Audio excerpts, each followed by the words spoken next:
BNP chairperson ও সাবেক প্রধানমন্ত্রী খালেদা জিয়ার মৃত্যুতে আগামী ৩ দিনে রাষ্ট্রীয় শোক ঘোষণা করা হয়েছে। একই সঙ্গে তার নামাজে জানাজার দিন আগামীকাল বুধবার একদিনের সাধারণ ছুটি ঘোষণা করা হয়েছে। আজ মঙ্গলবার দুপুরে জাতির উদ্দেশ্যে দেওয়া ভাষণে অন্তর্বর্তী সরকারের প্রধান উপদেষ্টা অধ্যাপক মোহাম্মদ ইউনূস এ ঘোষণা দেন। তিনি বলেন, সাবেক প্রধানমন্ত্রী বেগম খালেদা জিয়ার মৃত্যুতে জাতি আজ গভীর শোক ও বেদনায় নিস্তব্ধ। প্রধান উপদেষ্টা বলেন, দেশের গণতান্ত্রিক রাজনীতিতে খালেদা জিয়া ছিলেন এক মহান ব্যক্তিত্ব। গণতন্ত্র, জনগণের অধিকার এবং স্বৈরাচারের বিরুদ্ধে তার আপোষহীন নেতৃত্ব ইতিহাস হয়ে থাকবে।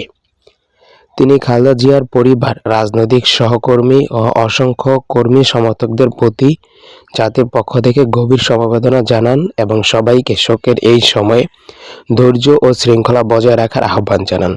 শেষে তিনি মহান আল্লাহর কাছে বেগম খালেদা জিয়ার বিদায়ী আত্মার মাগফিরাত কামনা করেন।